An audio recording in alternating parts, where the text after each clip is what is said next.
handoff is going to update you on plant activities, and we thought this was important prior to the 5-year plan because you all heard a lot about Century 2 and how we were investing in pipes and wires and that sort of thing.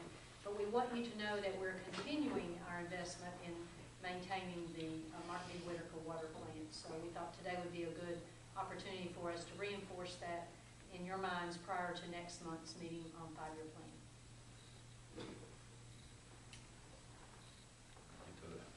Julie's here.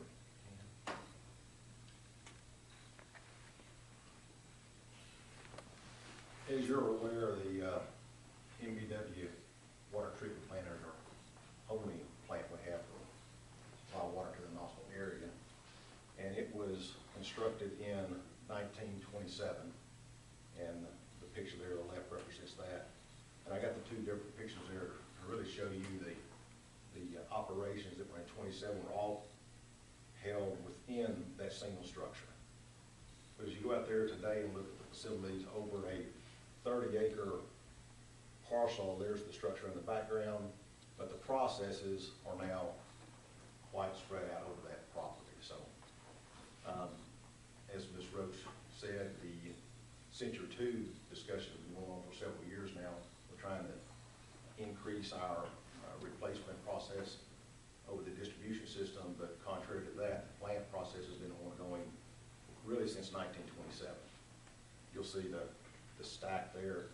We actually electrified the plant in the 30s. I was outside just a moment ago looking at some of the photos out back, so if you go out the doors there, you can see some photographs back prior to the electrification and how that plant might have operated back then. The process is a simple process, as noted here, but it has complex chemistry. So identified kind of what the process map looks like, just to point out that there's really 4 or 5 different components that make up the process, and that is bringing water from the river through the pumps, through clarification, filtration, and then taking it to the finished clear wells and then delivering it to the distribution system itself. This aerial photography here taken off the Google map just represents, again, the plant is down here, the intake goes up through the low service pump, which really takes it uphill, and from there gravity helps bring it back down through down through the clarification process down into filtration, and then once the filter process takes place, and again that's the only step that now resides inside the old structure itself.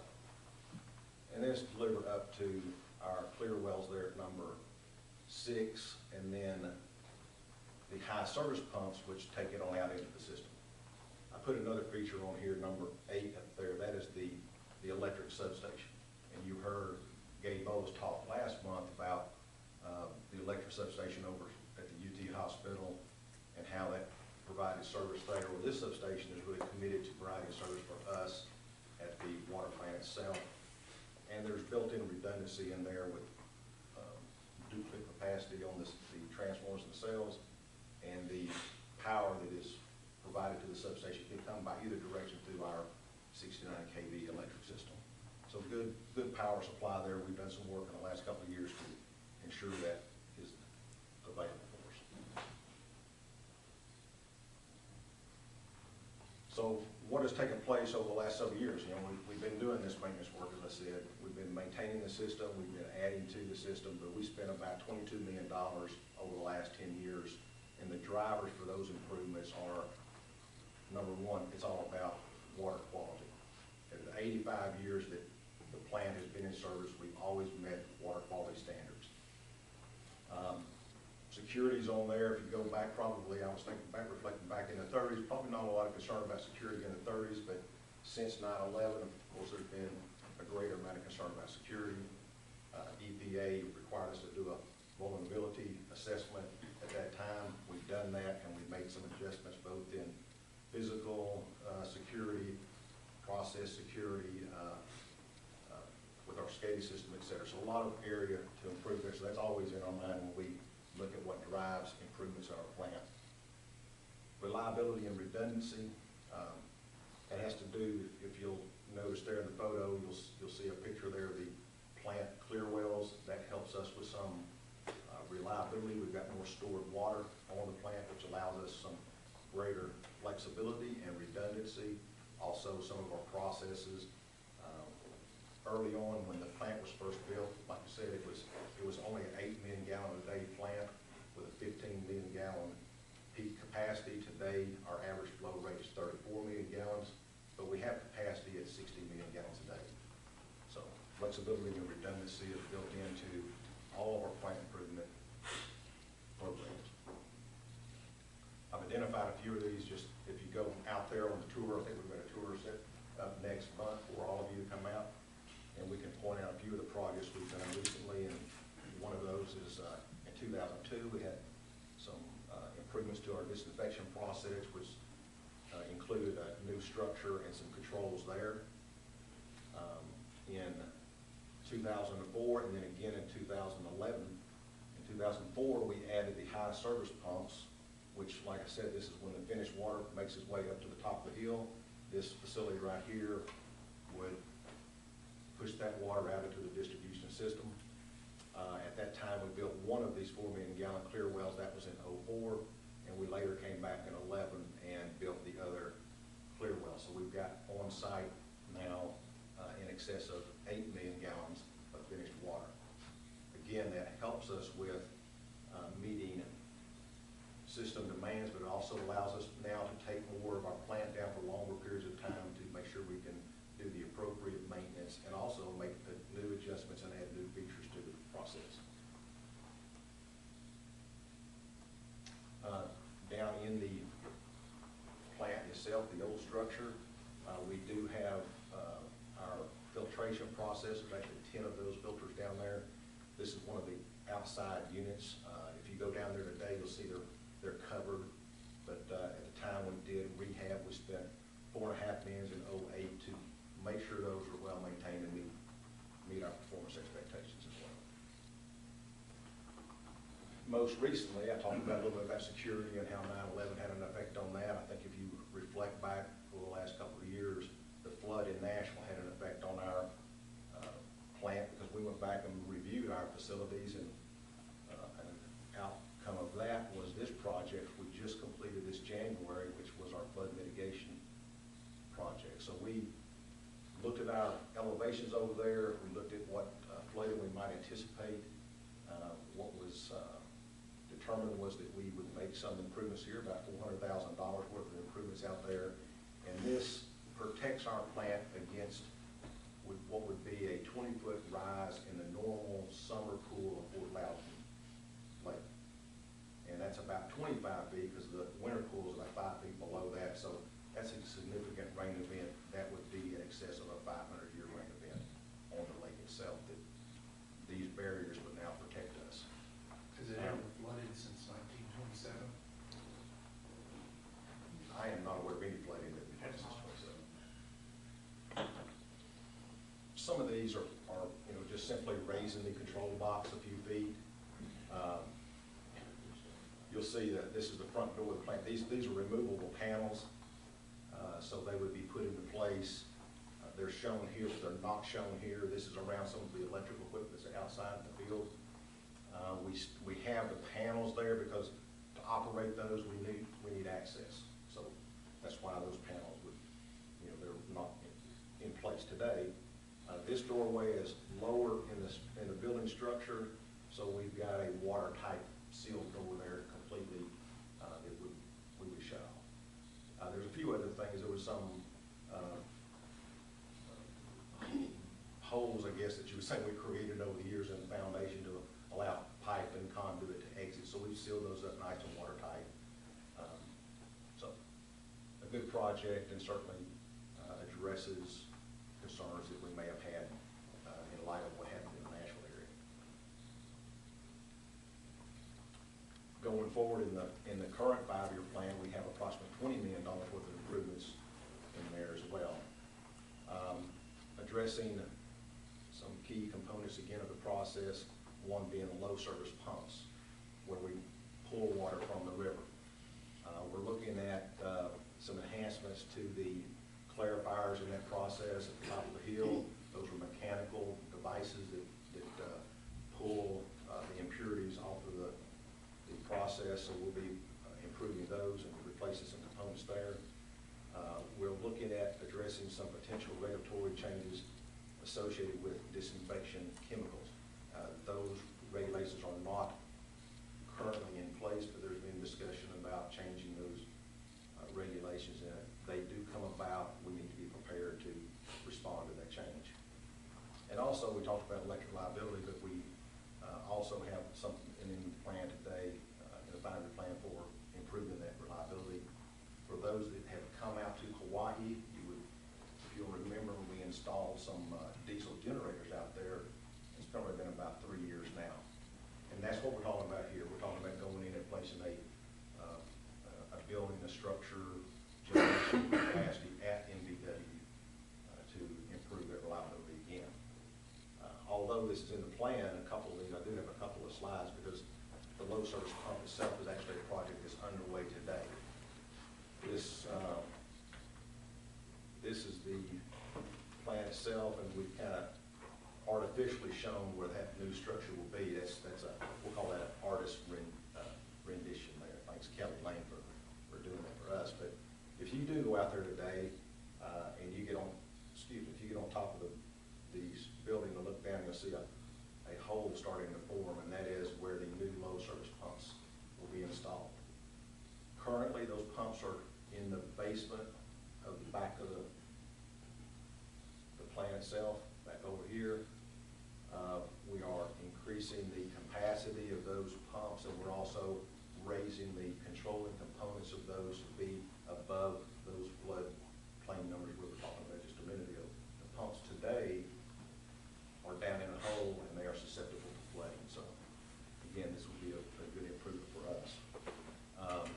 When you make your visit out there, you're going to see a whole bunch of this big black plastic pipe sitting out there on the job, and this is that pipe right there. It goes around from the river around the plant, around this way, and that is what we're using now as an emergency standby. So we went out there and put some facilities in place here where we can attach a temporary bypass. So we needed to, after this pump station is complete, that capability of coming in there with some diesel pumps, reinstalling this polyethylene pipe, we could pump around and bypass even this new facility if that emergency situation were to arise. So again, trying to build in some, certainly a great attribute as the construction is going on, but even after that fact, that capability still resides there with us. So if you're out there today, and of course when you're all out there, that hole is probably twice as deep today, and it'll be much deeper when we get out there for the tour. And this is simply a picture of the existing Kauai electric generation diesel generators, which will be duplicating that, and that's in the out years of the 5-year plan, and that's at about $5.5 million as well.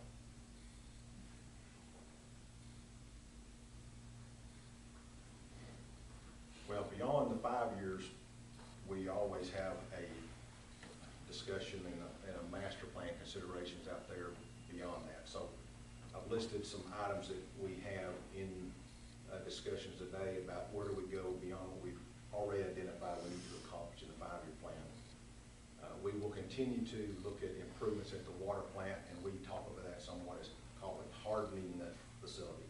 What can we do to duplicate processes or harden those processes to continue with reliable service?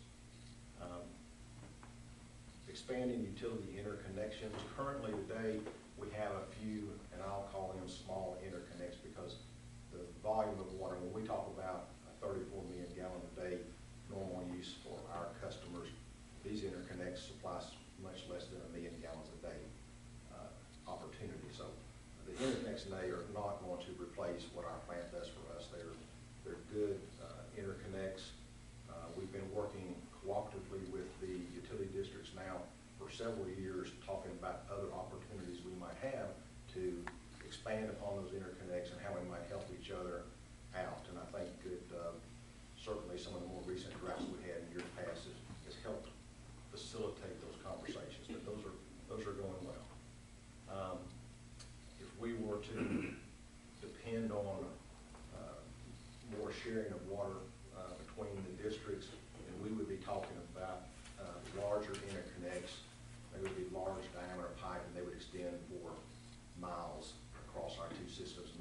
reach back into the system and find the existing pipe size and capacity where we would need to share this volume of water. In the water distribution system, what you don't want to do is have your water just staying stagnant or staying out in your system. That's not good for the health of the water. So utility systems typically, well always, they will build out from the source of the plant with large diameter pipe, and they usually go out to the boundaries of their area with small diameter pipe.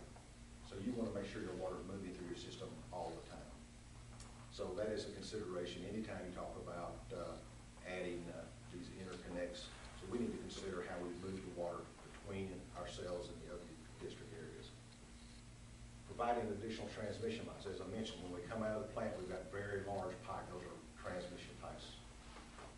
We would want to explore opportunities to bring pipe out of our plant at different locations, diversify how that facility is bringing water out into the system and limiting our exposure to any adverse third-party damage excavation or whatever the cause might be that might disrupt those existing lines today.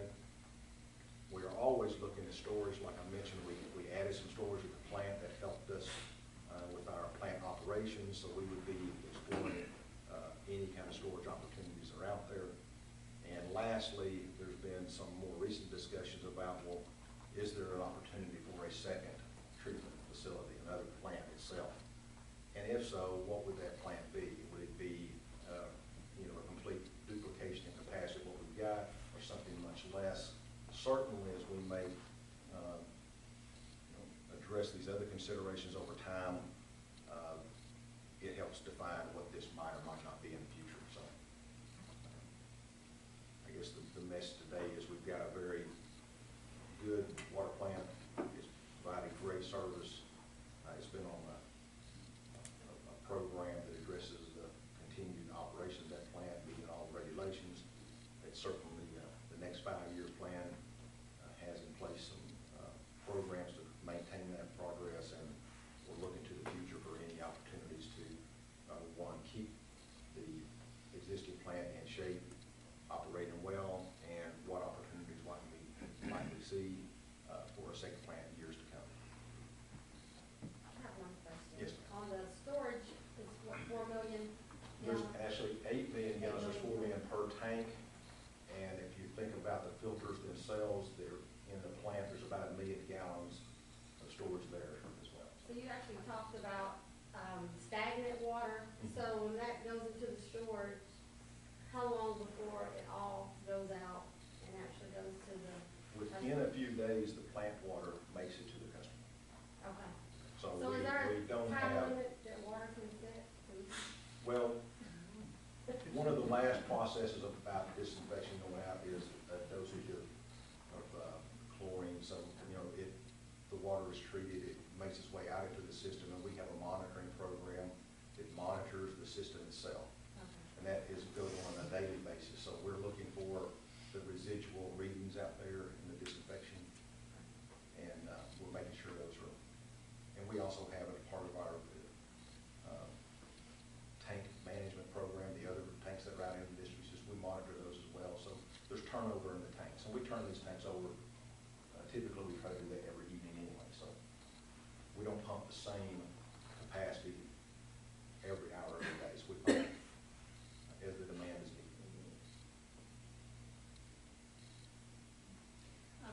Paul commented a couple of times on the tour, when he just mentioned that we do have on April 11th a facilities tour arranged for our 2 new commissioners, but we would welcome anyone else that would like to go.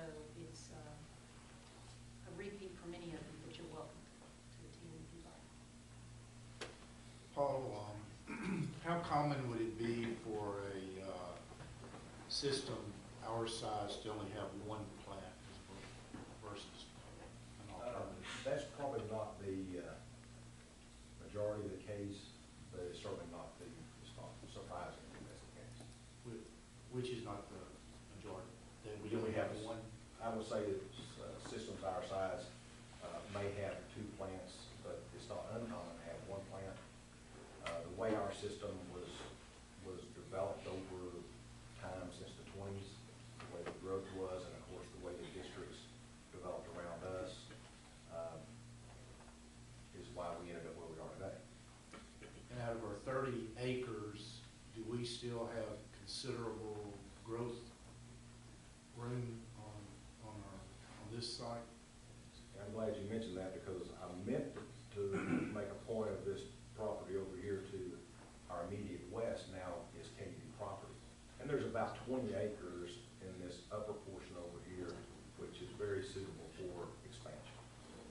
Formerly the general shelter. And as for example, as we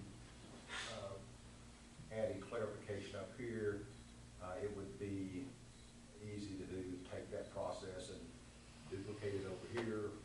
We could have additional storage if that was a step. Certainly filtration could do the same thing, so. Would you show them where the railroad track is? It's hard to see in that picture. Right there. There's a train that comes through there. So there's That additional property gives us a tremendous amount of flexibility going forward, regardless of whether it's for improvements to the existing facility or needed regulatory changes or whatever. That really buys us a lot of flexibility. Is there anything going on the property now? We rent it out or something? Or? We are using a portion of that property for training for our natural gas facility. Those of you who've been through the gas training before, it's now there and a much more, a much better location, much better facility than it was at the old location. How much different is our treatment process versus the districts around here? Is it pretty much the same, or are we taking extra steps, or? I'm not probably as familiar with the other districts, but I think there's different technology. Ours is a standard process. I think it's the same process Bill Bowling had for early on. So By and large, ours is a typical conventional water treatment plant comparable to most around the country. Some of your newer plants and some of your smaller plants, and one local facility is a membrane filtration plant, which is a newer technology, has a lot of benefits to it, and also has a lot of challenges associated with it. So the quality of the treated water is equivalent. So ours would be more akin to what you would see just about anywhere else you would go typically.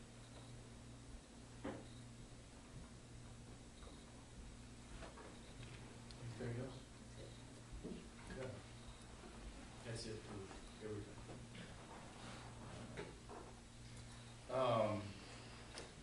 The 5-year plan meeting next month, which is on what day? Good question. April 18th. April the 18th, starts at 8:30 here. Yes. Everybody that can be here needs to be here. Then I would recognize Commissioner Thompson for announcement on the audit finance meeting. The audit and finance committee will meet tomorrow here at 12:30, and lunch will be provided at noon.